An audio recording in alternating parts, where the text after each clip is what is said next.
जी महाराज रामचरितमानस माला के महारतन संत श्री हनुमान जी महाराज के श्री चरणों को नमन करते हुए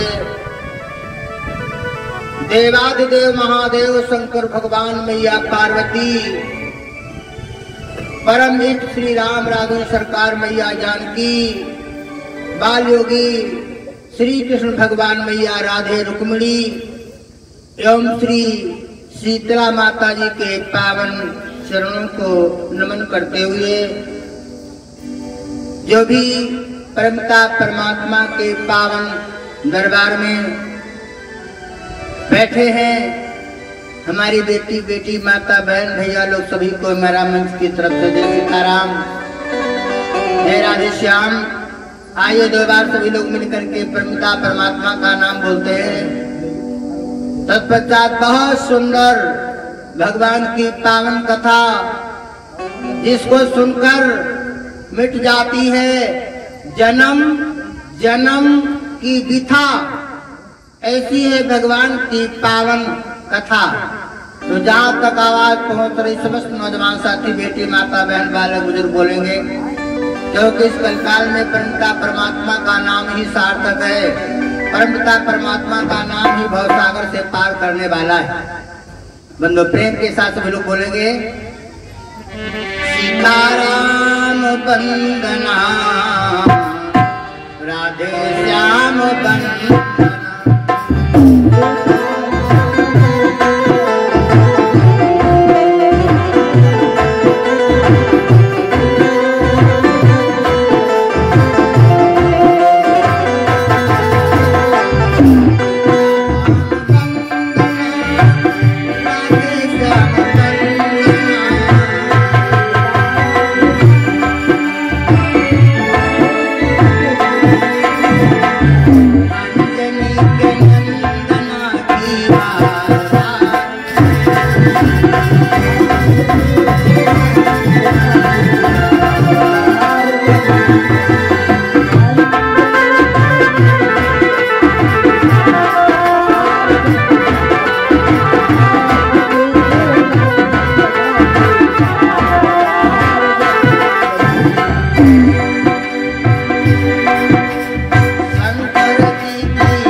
दिन की वंदना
भगवत प्रेमियों, बहुत ही सुंदर पावन भगवान की अमृत वर्षा, भगवान की पावन एक कथा अमृत के समान बारिश हो रही है। शीतला माता जी के पावन दरबार में हमारे परम शिष्य दिनेश के इस कार्यक्रम के आयोजक, बाकी भाई समस्त ढकवा पुरवा ढकवा सभी हमारे भैया लोग के सहयोग से ये 5 दिवसीय राम कथा मंगलवार को भंडारा यहाँ होना है, सबको पता है बंधु। और 5 दिन का बहुत सुंदर भगवान की पावन कथा। तो आज ये 2-3 दिन की प्रथम बेला की पावन कथा का शुभ प्रारंभ हो चुका है। भगवत प्रेमियों, आज तो इस समय कोई कठिन काम तो है नहीं, अधिक किसानों के पास ना है तो कोई बात नहीं, लेकिन याद रखना जिंदगी जब तक है फुर्सत न होगी काम से। अब कुछ समय ऐसा निकालो कि प्रेम कर लो राम से। ये 5 दिन का समय है, एक दिन तो व्यवस्था करते हुए निकल गया, अब मंगलवार को तो भंडारा भी निकल जाएगा बंधु। तो बहुत सुंदर ये परमपिता परमात्मा की पावन कथा, ये जब परमपिता परमात्मा की महान कृपा होती है तभी स्मरण करने का अवसर प्राप्त होता है। यहाँ पर भैया सभी लोग नहीं आ सकते, नौटंकी हो ड्रामा हो वहाँ सब जा सकते, वहाँ कोई प्रॉब्लम नहीं, वहाँ कोई दिक्कत जाने में ना आने में न, और बैठक कोई व्यवस्था न हो तो खड़े खड़े कोई व्यवस्था न हो तो हूँ। और यहाँ बढ़िया कितना अच्छा बिछा क्या होता जानते हो, नंबर 1 तो कथा सबको अच्छी लगती नहीं, और अच्छी लगती क्यों नहीं, तुलसी पिछले पाप से हरि चर्चा न सुहाए। मन करता है चलो कथा हो रही है शीतला माता जी के पावन दरबार में, कुछ समय निकाल करके भगवान की कथा सुनते हैं, लेकिन पाप काट कहाँ जाइए, पाप आने नहीं देता है। जैसे हमारा आपका शरीर में जब बुखार आ जाता है, बुखार भूख लगती है, एक हफ्ता बीत जाए बुखार जो आ जाए भैया तो रोटी भीतर बहुत प्रयास करो, घरवाली करते घबरा चले जाते रोटी थोड़े खाए कहा करी बहुत हिम्मत वाली नहीं जाए खाए भैया, अरे खाओ दौरत भैया बुखार नहीं खाई दे, बुखार वैसे भैया आपको विचार करते लेकिन पाप आने नहीं देता है। यही सर आवत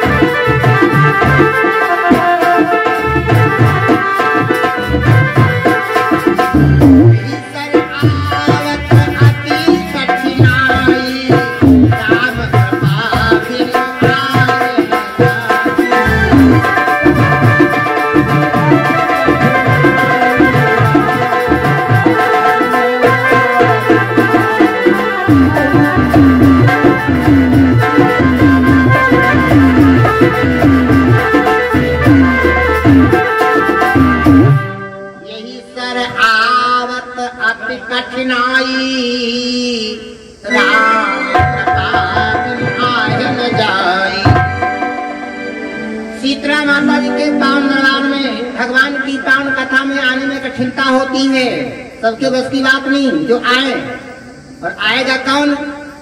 आती हरि कृपा चाहे पर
तो परमता परमात्मा की भाई जिसके ऊपर कृपा होती है, भगवान के पावन दरबार में वही आता है, वही हमारी बेटी माता बहन आएंगी जिनके ऊपर भगवान की कृपा होती है।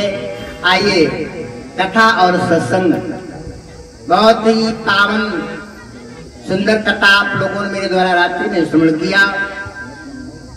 भूत भाव भगवान शंकर भगवान मैया पार्वती बंधु शंकर भगवान ने सती को समझाया, सती के समझ में नहीं आया। अंत में सती जी ने शरीर को त्याग दिया और वही सती का जब दोबारा जन्म होता है तब नाम पड़ता है पार्वती। भगवत प्रेमियों, महाराज हिमांचल के यहाँ जन्म होता है और जैसे ही कुछ ही समय बीतता है, महर्षि देवर्षि नाथ का वहां पर पदार्पण हुआ। देवर्षि नाथ का मंत्र जानते हैं आप सभी लोग, 2 बार बोलिएगा। क्या बोलते हैं? श्रीमन नारायण नारायण नारायण।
भगवत प्रेमियों, जिसमें महात्मा ऋषिनाथ का पदार्पण हुआ महाराज हिमांचल के यहाँ, तो जैसे ही श्रीमन्नारायण श्रीमन्नारायण करते हुए महात्मा देवऋषि नारद का पदार्पण हुआ। महाराज हिमांचल के आइए महाराज। 16 प्रकार से पूजा किया और सिंहासन के ऊपर महात्मा को बिठाया। महात्माओं का आज से नहीं सम्मान काफी समय से होता चला रहा है और रहेगा। बंधु, तो जिस समय 16 प्रकार से पूजा करने के बाद में जैसे ही सोने के सिंहासन के ऊपर बिठाया, उसके बाद में शुभ समाचार सुनाया, महात्मा जी हमारे यहाँ एक बेटी का जन्म हुआ है। बंधु, महात्मा देवऋषि नारद ने जैसे ही देखा, महाराज हिमांचल ने मैना को बुलाया। मैना ने पार्वती को गोद में लेकर के आई। जैसे देखा महात्मा देवऋषि नारद बोले, बेटी का भाग्य तो बड़ा सुंदर है। लेकिन जैसे ही बताया, रेखा तो बता रही है, जोगी जटिल अकाम मन नगन अमंगल वेश। संसार में दुनिया में जैसी हस्तरेखा बता रही, ऐसा कोई पुरुष में लक्षण दिखाई नहीं दे रहा। और दिखाई दे रहा तो किसमें? शंकर भगवान में। और ये अवगुण देखने में लग रहे हैं। यदि शंकर भगवान के साथ में विवाह हो जाएगा तो अवगुण अच्छे गुण में परिवर्तित हो जाएंगे। कैसे शंकर भगवान? जोगी जटिल अकाम नगन अमंगल वेश, अस स्वामी एका मिली परिहस्त असरे। देखा बता। और शंकर भगवान के साथ ऐसे विवाह नहीं हो पाएगा। इसके लिए पार्वती को शंकर भगवान को पाने के लिए तपस्या करना पड़ेगा। और आखिरी में मैंने संकेत किया था, फिर संकेत कर देता हूँ। शंकर भगवान जैसा दयालु देवता दुनिया में कोई है नहीं। सही बात महाराज। सबसे कम भक्ति में प्रसन्न होने वाले हमारे देवादेव महादेव, और सबसे सस्ती मूर्ति, और कोई पैसों नहीं लगे। सबसे सस्ती मूर्ति और सबसे सस्ती पूजा। एक लोटा जल समस्त समस्याओं का हल, बोल बम का नारा है, भोला एक सहारा है। भगवत प्रेमियों, बेलपत्री चढ़ा दो सोमवार के दिन, मूंग के दाने 108। बेटी माता बनो ध्यान देना मेरे शब्दों के ऊपर। यदि दूध चावल चढ़ाती हो तो खंडी नहीं होना चाहिए, टूटा नहीं होना चाहिए, खड़े चावल होना चाहिए 108। और बेलपत्री की मात्रा जैसी पर्याप्त मात्रा में हो जाए। और अभिषेक शहद से करा सकती हो, करा सकते हो भैया लोग, दही से, घी से, दूध से, गंगा जल से, कई प्रकार के अभिषेक हुआ करते हैं शंकर भगवान के। और शंकर भगवान को यदि आपने प्रसन्न